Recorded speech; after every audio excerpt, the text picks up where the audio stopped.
ووصينا الإنسان بوالديه حملته أمه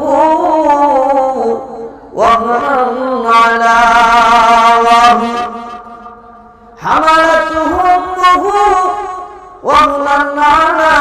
وهن وفصاله في عامين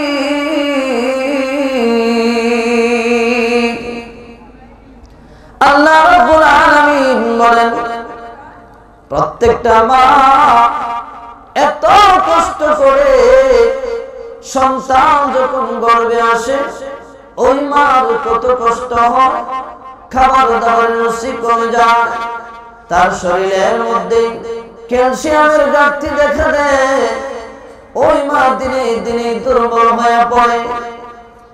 এইভাবে যখন 10 মাস 10 দিন সন্তান গর্ভে থাকার পরে প্রসব ব্যথার এক যন্ত্রণা, এত কষ্ট করে সন্তান প্রসবের পরে শেষ নয়, আরো 2 বছর পর্যন্ত সন্তান ওই মায়ের শরীর চুষে চুষে খেয়ে বড় হয়। মা এত কষ্ট করে সন্তানের জন্য, এই যে একটা শীতের মৌসুম এসেছে, সন্তান শরীরে প্রায় সময় প্রস্রাব করে দিবে, শরীরের মধ্যে পায়খানা করে দিবে, এত ঠান্ডা। এরপরে আবার সন্তান যখন প্রস্রাব করে দেয়, কত কষ্ট। ওই ভিজা কাপড় নিয়ে কতবার সে পরিবর্তন করবে, ভিজা কাপড় নিয়ে কষ্ট করে, এরপরেও সন্তানকে কষ্ট দেয় না।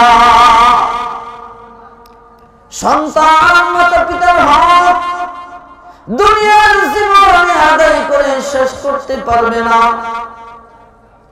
এক সন্তান ডাক দেওয়া, মা তুমি যে আমাকে এত কষ্ট করে লালন পালন করেছো, আমি তোমার হক আদায় করতে চাই। মা ডাক দিয়ে বলে, রে বাবা, কি হক আদায় করবে তুমি পারবে না। বলে, মা বড় কি করতে হবে? মা ডাক দিয়ে বলে, আজকে বাজার থেকে 1 হাঁড়ি কলা নিয়ে আসবা, কলাটা নিয়ে আসবা, এরপরে আমি পরীক্ষা করব তুমি হক আদায় করতে পারো কিনা, আগে পরীক্ষা দিতে হবে। সন্তান যখন রাতের বেলা খাবার দাবার শেষ করলো, এবার মা ডাক দিয়ে বলে, বাবা ওই না একটা কলা দিলাম, ওই কলাটা বুকের উপর রেখে ঘুমিয়ে যাও। সকালবেলায় যেমন আস্তা কলাটা আমি তোমাকে দিয়েছি, ওই আস্তা কলাটা তুমি আমাকে সকালবেলায় দিয়ে দিবা, এটাই হলো তোমার পরীক্ষা। সন্তান আস্তা কলাটা মুখের উপর নিয়ে ঘুমিয়ে গেছে। ঘুমের ঘরে যখন সে পার্শ্ব পরিবর্তন করলো, সাইড পরিবর্তন করলো, কলাটা তার পিঠের নিচে পড়ে কলাটা ছেড়কে গেছে, একদম সমান হয়ে গেছে। সকালবেলায় সন্তান বলে, মা কলা তো আস্তা দিতে পারি নাই, ছেড়কে গেছে। মা ডাক দিয়ে বলে, বাবা একটা তুমি ওই কলাটা আমার মায়ের আদেশটা পালন করে আস্থা দিতে পারলা না। রে বাবা, তুমি তো আমার বুকের উপরেই ভাবে, মাসের পর মাস আমার বুকের উপর তোমাকে রেখে আমিও তো ঘুমাইছি, কোনদিন তো আমার পিঠের নিচে ফেলে তোমাকে সেট খেয়ে দেই না। আমার বাবা জীবন, মা একমাত্র সন্তানকে লালন পালন করেন বিনা স্বার্থে, নিঃস্বার্থে। সন্তানকে লালন পালন করার পিছনে মায়ের কোনো স্বার্থ থাকে না, নিঃস্বার্থে। দুনিয়ার যত বন্ধু আছে, দুনিয়ার যত নেতা আছে, আত্মীয় স্বজন আছে, সবাই আপনাকে ভালোবাসে। স্বার্থের বিনিময়ে কোনো না কোনো স্বার্থ তার পিছনে লুকায়িত থাকে, কিন্তু একমাত্র মা বাবা সন্তানকে লালন পালন করে আপনার থেকে কোনো কিছু পাওয়ার আশায় নয়। আল্লাহ নবীর একজন সাহাবী ডাক দিয়ে বলে, ইয়া রাসূলুল্লাহ, ইয়া হাবিবাল্লাহ, ওগো নবীজি, আমি আমার মাকে কাঁধে করে নিয়ে হজ করেছি, আমি কি আমার মায়ের হক আদায় করতে পেরেছি? বলে, না না, তুমি তোমার মায়ের হক আদায় করতে পারো নাই। কারণ হলো, তুমি যে এখন লালন পালন করতেছো, তোমার ভিতরে ধারণা হইল তুমি আদর যত্ন ঠিকই করো, কিন্তু তোমার ভিতরে ধারণা হলো মা বাবা কখন মারা যাবে, এই উদ্দেশ্য তোমার ভিতরে। কিন্তু তোমার মা যখন তোমাকে লালন পালন করেছে, সদা সর্বদাই তোমার মার ভিতরেই কল্পনা ছিল, আমার সন্তান বড় হোক, আমার সন্তান বেঁচে থাকুক, আমার সন্তান সুস্থ থাকুক। সদা সর্বদাই শুধু এই কল্পনা ছিল, এই আশা ছিল, এই দোয়া তোমার জন্য সব সময় করত, আমার বাবা বড় হোক, আমার বাবা বেঁচে থাকুক। কিন্তু তুমি তো তোমার মা বাবাকে লালন পালন করতেছো ঠিক, তোমার ভিতরে ধারণা হলো কখন মারা যাবে আর কখন এই মুসিবত থেকে উদ্ধার হবে। এরকম আসলে না, একটু জিকির করি, লা ইলাহা ইল্লাল্লাহ, লা ইলাহা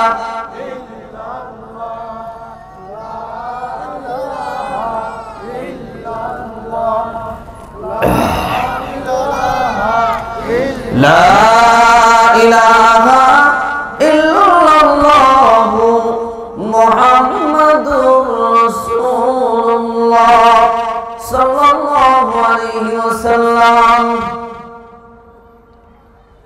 সম্মানিত হাজিরিন,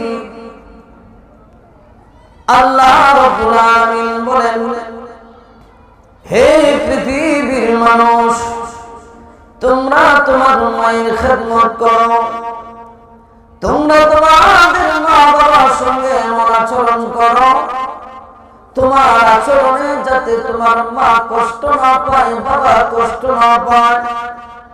আল্লাহ রাব্বুল আলামিন সূরা বনী ইসরাঈলের 23 নম্বর আয়াতের মধ্যে বলেন, ওয়াকাদা রাব্বুকা আল্লা তা'বুদু ইল্লা ইয়াহু ওয়া বিল ওয়ালিদাইনি ইহসানা ইম্মা ইয়াবলুগান্না ইনদাকাল কিবারা আহাদুহুমা আও কিলাহুমা ফালা তাকুল লাহুমা উফফিন ওয়া লা তানহারহুমা ওয়া কুল লাহুমা কাওলান কারীমা واخفض لهما جناح الذل من الرحمة وقل رب ارحمهما كما ربياني صغيرا। আল্লাহ রাব্বুল আলামিন বলেন, হে পৃথিবীর মানুষ, যখন তোমার মা তোমার বাবা কোন একজন অথবা উভয়জন বৃদ্ধ বয়সে উপনীত হয়, যতক্ষণ পর্যন্ত মা বাবা শক্তি থাকে শরীরে, ততদিন পর্যন্ত সন্তানের ইনকামের আশা মা বাবা করে না, নিজেই কষ্ট করে ইনকাম করে চলে। যখন মা বাবা বৃদ্ধ হয়ে যায়, শরীরে শক্তি থাকে না, তখন ওই মা বাবা সন্তানের দিকে তাকায়, সন্তানের হাতের পায়ে তাকায় থাকি, মা বাবা তখন অসহায় হয়ে পড়ে। আমার আল্লাহ রাব্বুল আলামিন বলেন, ইম্মা ইয়াবলুগান্না ইনদাকাল কিবারা আহাদুহুমা আও কিলাহুমা ফালা তাকুল লাহুমা উফফিন ওয়ালা তানহারহুমা ওয়া কুল লাহুমা কাওলান কারীমা। যখন তারা উভয় দুজনেই যখন বৃদ্ধ বয়সে উপনীত হয়, যখন তাদের শরীরে আর কোনো শক্তি থাকে না, তখন তোমরা তাদের সঙ্গে এমন আচরণ করো না, এমন বেয়াদবিমূলক আচরণ করো না। তোমার যে আচরণে মা কষ্ট পায়, বাবা কষ্ট পায়, উফ শব্দ উচ্চারণ করে। কারণ হলো মা বাবা যদি খুশি থাকে স্বয়ং আল্লাহ খুশি, মাতা পিতা যদি বেজার হয়ে যায় আল্লাহ সন্তুষ্ট হয়ে যায়। হাদিসের মধ্যে নবী বলেন, রিদল রব্বি ফি রিদল ওয়ালিদি ওয়া সাখাতুর রব্বি ফি সাখাতিল ওয়ালিদি। মাতা পিতা সন্তুষ্টের পিছনে আল্লাহ তাআলা সন্তুষ্ট। মাতা পিতা অসন্তুষ্ট, যেই সন্তানের প্রতি অসন্তুষ্ট আল্লাহ তাআলা তার প্রতি অসন্তুষ্ট।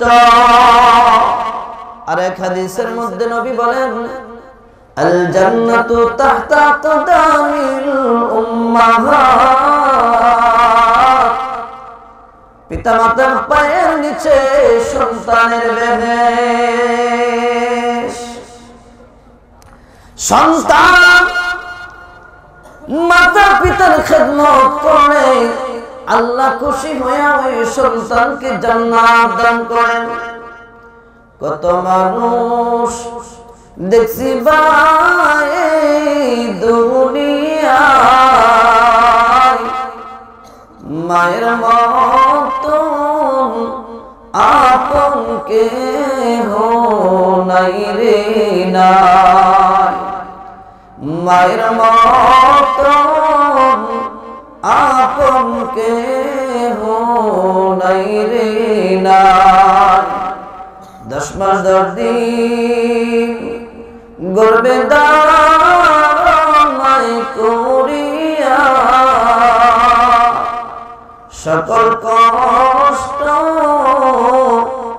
একাই নিলেন মানিয়া, সকল কষ্ট একাই নিলেন মানিয়া। চোখের মানি যদি কোথাও চলে যায়, মায়ের বুকটা চোখের পানি মায়ের বুকটা ভেসে যায়। বিদেশেতে সন্তানের যদি কিছু সবার আগে আঘাত লাগে মায়ের কলিজায়, সবার আগে আঘাত লাগে মায়ের কলিজায়। হায়রে মানুষ মা বাবাকে তোমরা চিনলা না,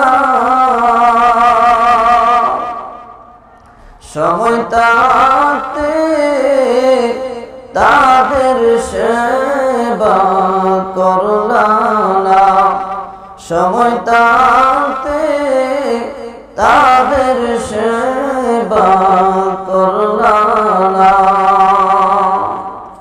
মা বাবারি পায়ের নিচে বেহেশত,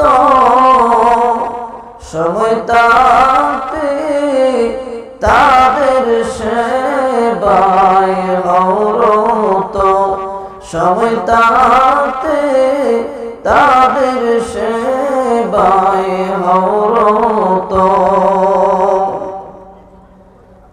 আমার বন্ধুগণ, মাতা পিতা যদি খুশি থাকে, মরণের সময় ঈমান নসিব হবে। মা বাবা যদি অসন্তুষ্ট হয়, তাহলে মরণের সময় বেঈমান হয়ে মারা যাওয়ার সম্ভাবনা আছে।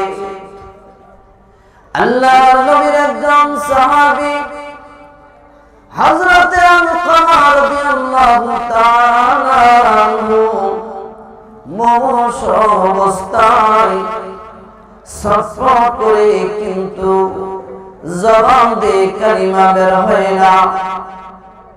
ওনার স্ত্রী নবীজির কাছে সংবাদ পাঠালেন, ওগো আল্লাহর নবী, আপনার সাহাবী আলকামা অসুস্থ, মুমূর্ষ অবস্থায়, কিন্তু তার জবান দিয়ে কালিমা বের হচ্ছে না, তার বড় কষ্ট হইতেছে। নবীজি সংবাদ পাওয়ার পরে উনার সাহাবী হযরতে বেলাল রাদিয়াল্লাহু তাআলা আনহু সহ আরো কয়েকজন সাহাবীকে পাঠিয়ে দিলেন, যাও আলকামাকে গিয়ে কালিমায়ে শাহাদাতের তালকিন দাও, তালকিন দাও, তাহলে হয়তো তার জবান থেকে কালিমা বের হয়ে আসবে। হযরতে বেলাল আলকামার বাড়িতে যাওয়ার পরে কালিমায়ে শাহাদাতের তালকিন দেয়, কিন্তু তার জবান থেকে কালিমা বের হয় না, তার বড় কষ্ট হইতেছে। বেলাল রাদিয়াল্লাহু তাআলা আনহু যখন সংবাদ পাঠালেন, ইয়া রাসূলুল্লাহ, আলকামার জবান থেকে কালিমা বের হয় না, আমরা কি করব? নবীজি ডাক দিয়ে বলেন, দেখো খোঁজ নাও তার বাড়িতে কে আছে। সাহাবীরা সংবাদ দিল, ইয়া রাসূলুল্লাহ, আল্লাহর নবী, আলকামার বাবা জীবিত নাই, তার মা তাও বৃদ্ধ, ওই বৃদ্ধের জন্য সুস্থ মা আছে বাড়িতে। নবী ডাক দিয়ে বলেন, তার মার কাছে সংবাদ নিয়ে যাও, হয়তো যদি তিনি আসতে পারেন আমার কাছে আসবে, আর যদি আসতে না পারে তাহলে আমি যাব। ওই বৃদ্ধা মহিলা কষ্ট করে নবীজির কাছে আসার পরে নবীজি ডাক দিয়ে বলে, ও মা, তোমার ছেলে আলকামা কেমন ছিল? মা ডাক দিয়ে বলে, আলকামা তো অনেক ভালো, সে তো সারাদিন রোজা রাখতো, সারা রাত নফল নামাজ পড়ে ইবাদত করে, দান সদকা করে, মানুষের সঙ্গে উত্তম আচরণ করে, খুব ভালো। তবে আমার সঙ্গে তার ব্যবহার ভালো ছিল না। এই বলে বুড়া মহিলা তার শরীরের কাপড় সরায়া নবীজিকে দেখাইলো। ওই দেখেন আলকামা আমাকে অনেক মারধর করে, যার কারণে আমি তার সাথে থাকি না, অন্য বাড়িতে থাকি। আলকামা আমার সঙ্গে ভালো ব্যবহার করে না। নবীজি ডাক দিয়ে বলে, এই জন্যই তো তার অবস্থা। তার সাথে সাথে আল্লাহর নবী সাল্লাল্লাহু আলাইহি ওয়াসাল্লাম ডাক দিয়ে বলে, ও সাহাবায়ে কেরাম, লাকড়ি সংরক্ষণ করো, লাকড়ি জোগাড় করো, আগুন জ্বালাও, আলকামাকে আগুনের মধ্যে জ্বালায়া দেব। সাহাবায়ে কেরাম লাকড়ি সংরক্ষণ করে আগুন ধরায় দিয়েছে। এমত অবস্থায় ওই বুড়া মাকে ডাক দিয়ে বলে, ও বুড়ি মা, আপনার সন্তানকে আগুনের মধ্যে জ্বালায়া দেব, আপনার চোখের সামনে জ্বালাবো। এমনিতেই ভাই আপনারা যারা দাঁড়িয়ে আছেন বসেন, বসার তো অনেক সুন্দর ব্যবস্থা আছে, সুন্দর ব্যবস্থা আছে। যারা এখনো বাহিরে ঘোরাফেরা করতেছেন, আমি তো আপনাদেরকে বললাম যে আপনারা যারা ভিতরে আসছেন আপনারা রহমতের বেষ্টনীর মধ্যে আছেন। মাহফিলের সৌন্দর্য, অনেক বড় বড় ওলামায়ে কেরাম আসতেছেন। যখন দেখবে আপনারা এলোমেলো রাস্তায় প্যান্ডেলের ভিতরে নাই, তখন তো তাদের মন খারাপ হয়ে যাবে। অতএব আপনারা এসে সুন্দর করে বসেন, আদবের সাথে মনোযোগ সহকারে শিক্ষার নিয়তে আপনারা বয়ানগুলো শুনেন। রহমতের বাগান, রহমত নাজিল হবে এবং এলাকার যত মুর্দেগান আছে আল্লাহ তাআলা এই উসিলায়, কোরআন তেলাওয়াতের উসিলায়, এই মাহফিলের উসিলায় আপনাদের মুর্দেগানকে আল্লাহ তাআলা মাফ করবে। অতএব রাস্তাঘাটে আমরা না থেকে আমরা প্যান্ডেলের ভিতরে সকলেই চলে আসি। একটু জিকির করি লা ইলাহা ইল্লাল্লাহ, লা ইলাহা ইল্লাল্লাহ, লা ইলাহা ইল্লাল্লাহ।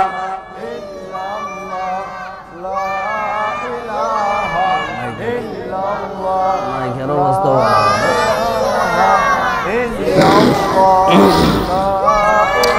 লা ইলাহা ইল্লাল্লাহ মুহাম্মাদুর রাসূলুল্লাহ সাল্লাল্লাহু আলাইহি ওয়াসাল্লাম। আল্লাহর নবী বিশ্ব নবী রাহমাতুল লিল আলামিন ডাক দিয়ে বলে, ও মা, তোমার চোখের সামনে তোমার সন্তানকে জ্বালা দেব। মা ডাক দিয়ে বলে, না না, আমি আমার সন্তানকে ক্ষমা করে দিলাম, এরপরে আমার সন্তানকে জ্বালায় না। মা এত আপন, সন্তান যত অপরাধী করুক না কেন, মা বাবা সন্তানকে ক্ষমা করে দেয়, সন্তানকে ভালোবাসে। সন্তান যদি ডাকাত হয়, মানুষ খারাপ করে, কিন্তু মা বাবা ওই সন্তানকে ফেলে দেয় না। সন্তান যদি পাগল হয়, এরপরে মা বাবার কাছে সন্তান আদরে, সন্তান বড় মহব্বত করে ভালোবাসে। কত মানুষ সন্তান গাঞ্জাখোর, মদখোর, জিনাখোর, সুদখোর হওয়ার কারণে, সন্ত্রাস হওয়ার কারণে মানুষ যখন ওই মা বাবাকে গালি দেয়, মা বাবা নীরবে বসে বসে কাঁদে, এরপরে সন্তানকে কিছু বলে না, এত মহব্বত করে, এত ভালোবাসে। দুনিয়ার সমস্ত মানুষ যদি খারাপ বলে, এরপরে মার কাছে বাবার কাছে ওই সন্তান খারাপ নয়, মা বাবার কাছে সন্তান ভালো। দুনিয়ার কেউ যদি আশ্রয় না দেয়, মাতা পিতা তার সন্তানকে আশ্রয় দেয়। ঠিক না বেটি? আমার বন্ধু আমার মা বলল, আগো নবীজি, ইয়া রাসূলুল্লাহ, আল্লাহকে সাক্ষী রেখে, আপনাদেরকে সাক্ষী রেখে আমি আমার সন্তানকে ক্ষমা করে দিলাম। আমার চোখের সামনে আমার সন্তান আগুনে পড়বে, আমি মা হয়ে সহ্য করতে পারবো না, অতএব আমি ক্ষমা করে দিলাম। সাহাবায়ে কেরাম দৌড়ে গিয়ে দেখে ঘরের মধ্যে আলকামার জবান দিয়ে বের হয়ে আসলো, আশহাদু আল্লা ইলাহা ইল্লাল্লাহু ওয়া আশহাদু আন্না মুহাম্মাদান আবদুহু ওয়া রাসূলুহু। আল্লাহু আকবার। আমার বন্ধুরা, মাতা পিতার চেহারা দিয়ে যদি কোনো সন্তান হাসি মুখে তাকায়, মা বাবাকে হাসি খুশি দিল নিয়ে তাকায় দেখে, আর মা বাবাকে হাসায়, আল্লাহ নবী ডাক দিয়ে বলে, ওই সন্তান একবার যদি মার দিকে নেক নজরে, হাসি খুশির নজরে দেখে তাকার, তাদেরকে সুন্দর ভাষা ব্যবহার করে কথা বলে, আল্লাহ রাব্বুল আলামিন ওই সন্তানের আমলনামায় একটি কবুল উমরা হজের সওয়াব দান করবে। সাহাবায়ে কেরাম ডাকতে বলে, ইয়া রাসূলুল্লাহ, যদি কেউ দুইবার এইভাবে আনন্দ খুশিতে মাতা পিতার দিকে তাকায়, আল্লাহ নবী বলেন দুইটা কবর হদের সব তার আমলনামায় দেওয়া হবে। সাহাবীটা বলে যদি তিনবার কেউ তাকায়, নবীজি ডাক দিয়ে বলে ও আমার সাহাবায়ে কেরাম, একবার নয়, দুইবার নয়, তিনবার নয়, কেউ যদি প্রতিদিন তার মা বাবার দিকে হাসি খুশি মনে আনন্দ চিত্তে তাদের দিকে তাকায়, তাদেরকে হাসায়, আল্লাহ রাব্বুল আলামিন সে যদি 100 বার তাকায়, আল্লাহ তাআলা 100টা কবুল উমরা হজের সওয়াব তার আমলনামায় আল্লাহ তাআলা দান করবে। কি বুঝলেন? আমরা অনেক সময় টাকা পয়সার কারণে উমরা হজ করতে পারি না, কিন্তু আল্লাহ তাআলা কি বলেছেন? তুমি তোমার মা বাবার দিকে নেক নজরে হাসি খুশি মন নিয়া চেহারা নিয়া তাকাও, আল্লাহ তাআলা তাকানোর সাথে সাথে কবুল হজের সওয়াব আল্লাহ তাআলা দান করবেন। সুবহানাল্লাহ। অথচ আমরা কেমন সন্তান, আমাদের মাতা পিতাকে এমন ইতিহাস বাংলার জমিনে আছে, সন্তান বাবাকে জবাই করে ফেলেছে, মাকে জবাই করে ফেলেছে না নাই? সন্তানকে লাঠি দিয়ে পিঠায়, হাত তুলে গায়ে হাত তুলে।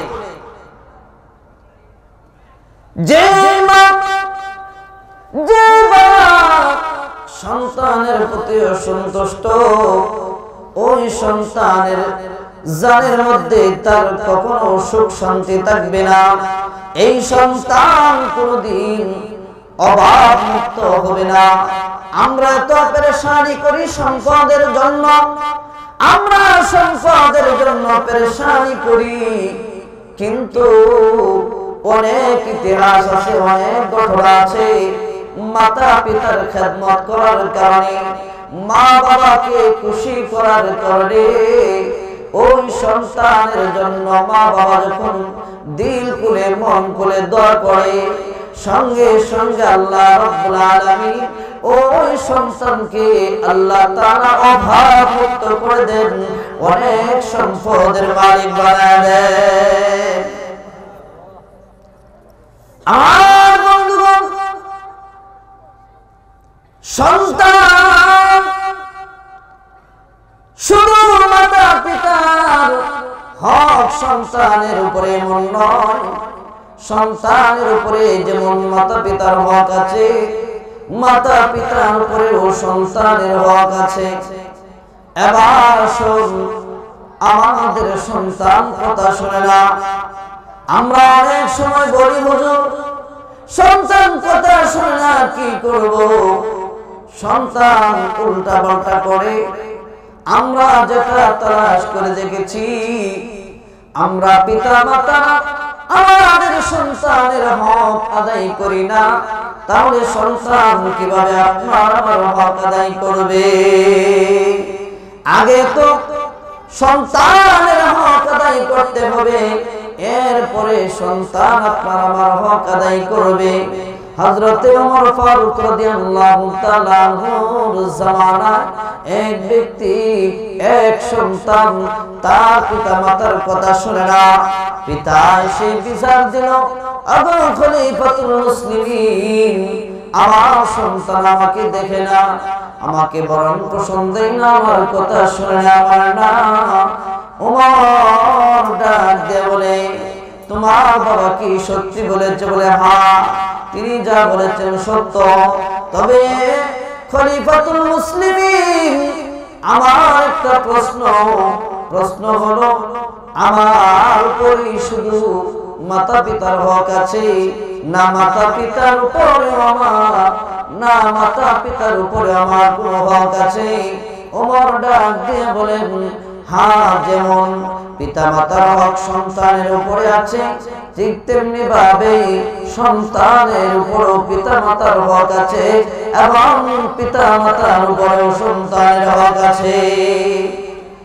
পিতা মাতার উপরে সন্তানের প্রাথমিক 3টা হক, আরো অনেক হক রয়েছে। প্রাথমিক 3টা হক, 3টা হকের মধ্যে একটা হলো, ওই বাবা সে যে সন্তানের মাকে বিবাহ করলো ওই সন্তানের মাটা হতে হবে পর্দাশীল দিনদার মুত্তাকি। আমরা তো ভাই বর্তমানে আমাদের এমন অবস্থা, আমরা সন্তান বিবাহ শাদী করানোর ক্ষেত্রে আমরা বংশ দেখি না, দিনদারি দেখি না, আমরা দেখি পয়সাওয়ালা, টাকাওয়ালা, সংসার, টাকা, সুর, গাঁজাখুর, মদখুর, যাই হোক না কেন দেখি টাকা পয়সা সম্পদ আছে কিনা। আমরা শুধু সম্পদটাকে প্রাধান্য দেই আর কোনো কিছুকেই প্রাধান্য দেই না, যার কারণে প্রথম হকটাই আমি নষ্ট করে দিলাম। সন্তানের যে এক নাম্বার হক সেটা হলো মা যদি পর্দাশীল হয়, দিনদারি হয়, নামাজি হয়, পর্দাশীল মহিলার ঘর থেকে যে সন্তান হবে সেই সন্তানটা কুলাঙ্গার হতে পারে না, সন্ত্রাস হতে পারে না, চোর ডাকাত হতে পারে না। কারণ সন্তান আপনার ফ্যাক্টরি, মা বলা ফ্যাক্টরি, তার ফর্মা যত ভালো হবে তার ফর্মার ভিতরের মালটাও তত ভালো হবে।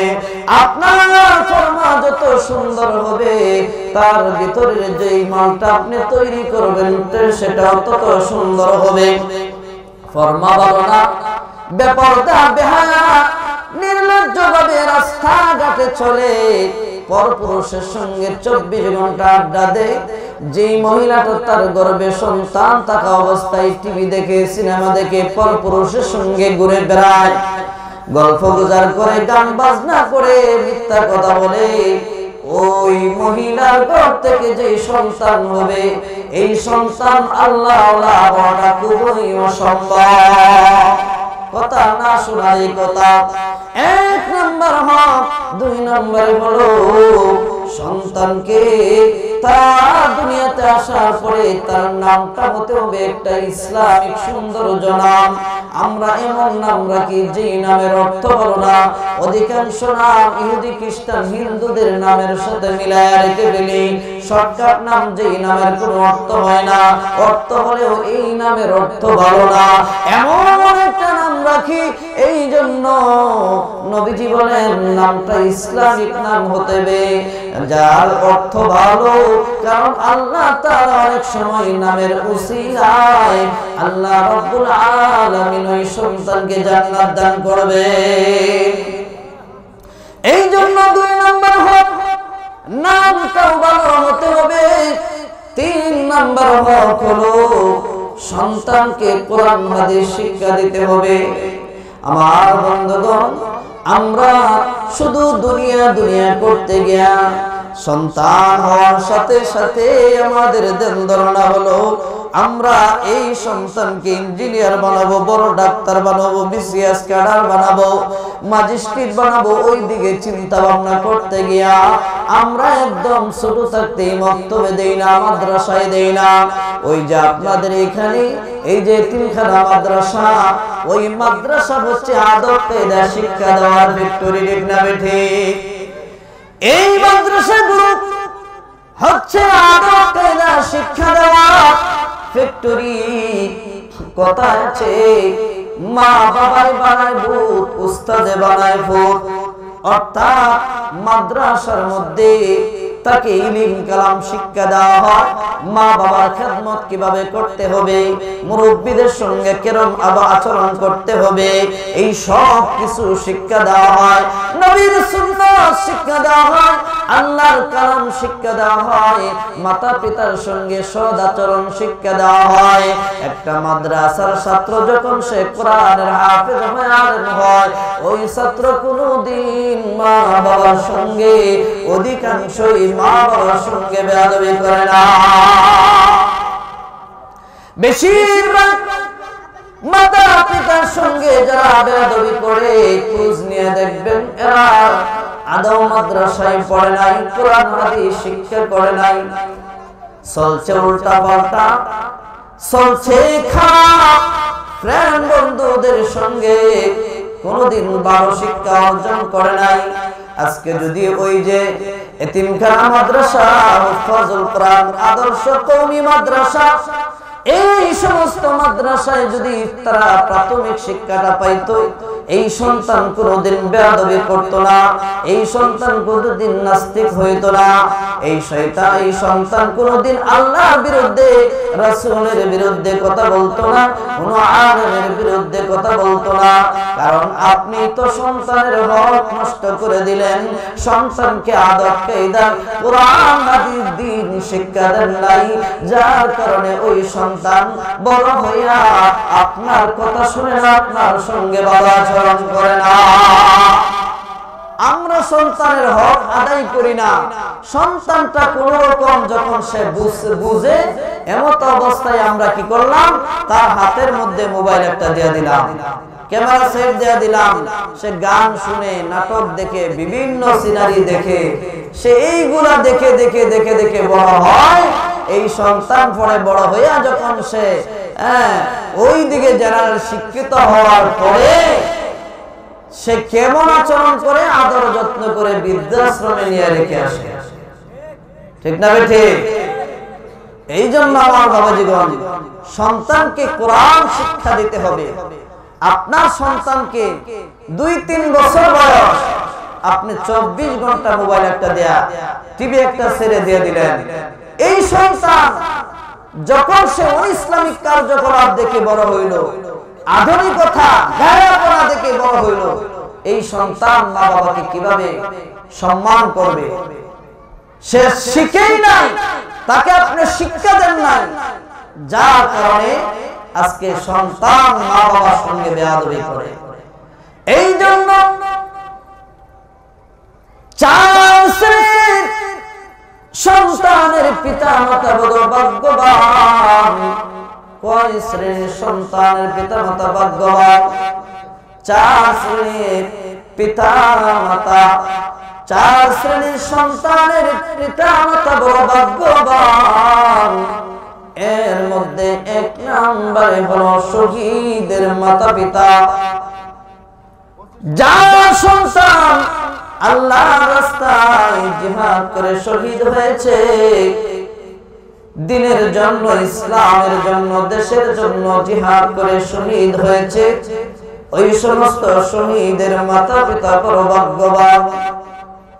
কারণ হলো শহীদরা বিনা হিসাবে জান্নাতে যাবে, তাদের পিতা মাতাকেও আল্লাহ তাআলা বিনা হিসাবে জান্নাত দান করবে।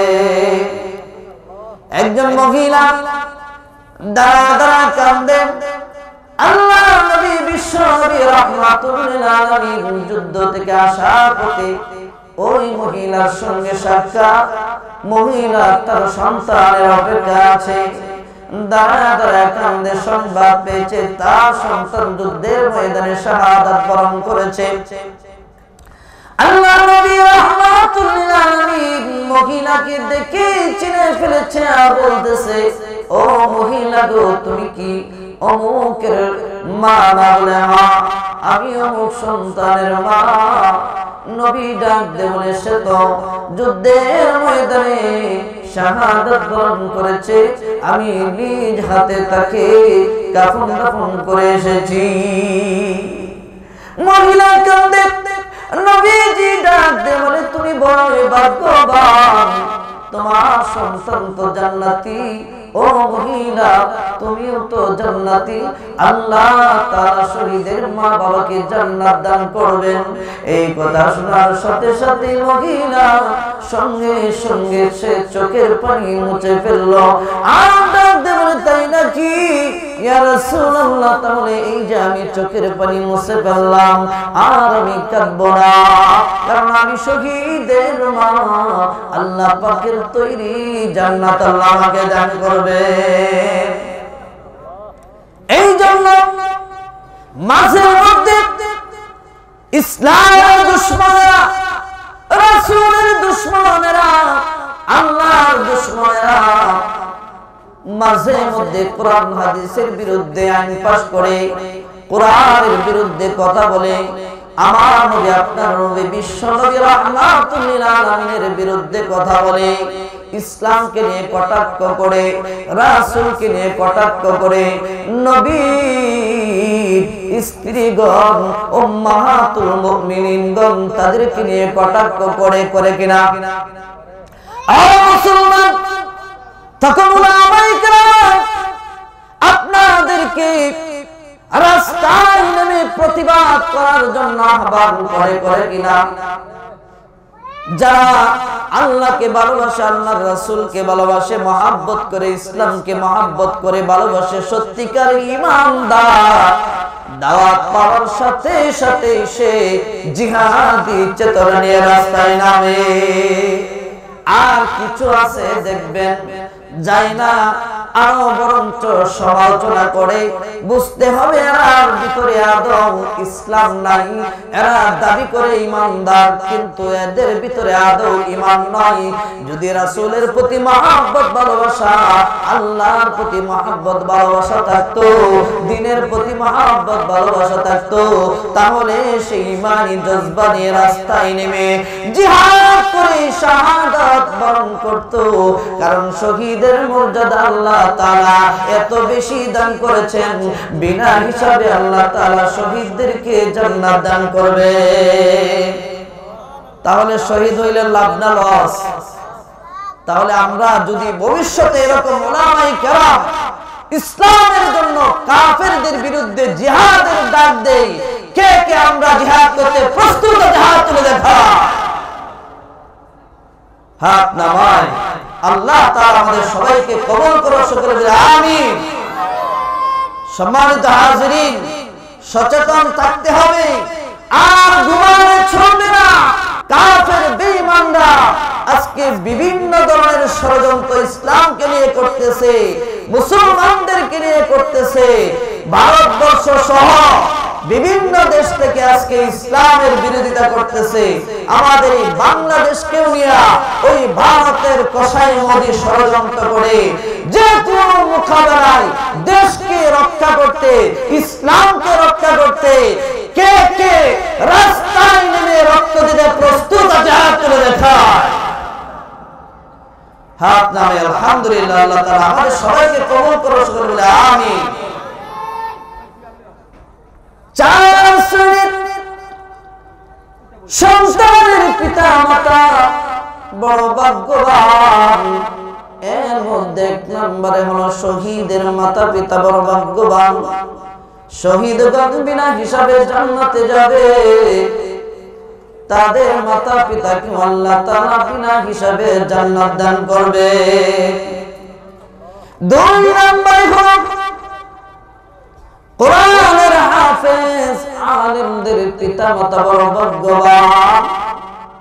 ওই যে আদর্শ হুফাজুল কোরআন আদর্শ মাদ্রাসায় যে সমস্ত ছাত্ররা কোরআনের হাফেজ হইতেছে, ওই সমস্ত হাফেজদের মাতা পিতা বড় ভাগ্যবান।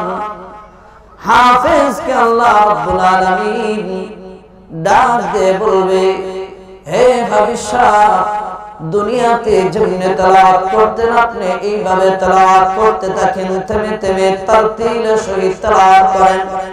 হামেশা কোরআন তেলাওয়াত শুরু করবে আউযু বিল্লাহি মিনাশ শাইতানির রাজীম, বিসমিল্লাহির রহমানির রহিম। আউযু বিল্লাহি বিসমিল্লাহ পড়ে সূরা ফাতিহা শুরু করবে, একটা একটা করে আয়াত তেলাওয়াত করবে। তেলাওয়াত করতে করতে যেখানে গিয়ে শেষ, আল্লাহ রাব্বুল আলামিন বলবেন, হে হাবিব সাহেব, আমি আল্লাহ তাআলা কোরআনের ৬৬৬৪ আয়াত আছে, আমি আল্লাহ তাআলা তোমাকে ৬৬৬৪ তালাক তোমাকে আমি আল্লাহ দান করে দিলাম। এত সম্মান মর্যাদা একজন কোরআনের হাফেজ, কমসে কম 10 জন যাদের উপরে জাহান্নাম ওয়াজিব হয়ে গেছে, এরকম 10 জন আপন ব্যক্তিদেরকে সুপারিশ করে আল্লাহ পাকের তৈরি জান্নাতে নিয়ে যাবে। অতএব মা বাবা যদি জাহান্নামী হয়, আর ওই সন্তান যদি কোরআনের হাফেজ আলেম বা আমল হয়, যদি সে কোরআনের হাফেজ হয়ে আমল করে জান্নাতে যায়, ওই কোরআনের হাফেজ 10 জন কমসে কম 10 জনকে জান্নাতে সুপারিশ করে নিয়ে যাবে বিনা হিসাবে। ওই কোরআনের হাফেজদের মা বাবা জান্নাতে যাবে। তাহলে মাদ্রাসাত পড়ানোর ক্ষতি না লাভ? আমরা শুধু দুনিয়ার লাভটাই দেখি, পরকালের লাভ দেখি না। ভাই এই দুনিয়াটা তো ক্ষণস্থায়ী, অল্প কিছুদিনের জন্য। আমরা তো মুসাফির খানা আছি, আমরা তো মুসাফির, কিছুদিন পরে চলে যাব। বাবার আগে সন্তান চলে যা, আসার সিরিয়াল আছে, যাওয়ার কোনো সিরিয়াল নাই। বড় ভাই আছে, ছোট ভাই চলে গেছে, দাদা আছে, নাতি চলে গেছে, আছে না? তাহলে কিসের বড়াই, কিসের অহংকার, কিসের দুনিয়ার লোভ লালসা, দুনিয়ার পেছনে পড়ে আমি আমার আল্লাহকে ভুলে গেলাম। দুনিয়ার লোভ লালসার পিছনে পড়ে আমার সন্তানকে কোরআন শিক্ষা দিলাম না, মাদ্রাসায় পড়াইলাম না, আদব কায়দা শিক্ষা দিলাম না। এই সন্তান থেকে আমরা কেমনে ভালো কিছু আশা করি? অতএব আপনার সন্তানের কাছে যদি আপনি ভালো কিছু আশা করেন, তাহলে সন্তানের হক আদায় করতে হবে। সন্তানের হক হলো ওই সন্তানকে দিন শিক্ষা দেওয়া, কোরআন হাদিস শিক্ষা দিতে হবে, তাহলে সন্তানের হক আদায় হবে।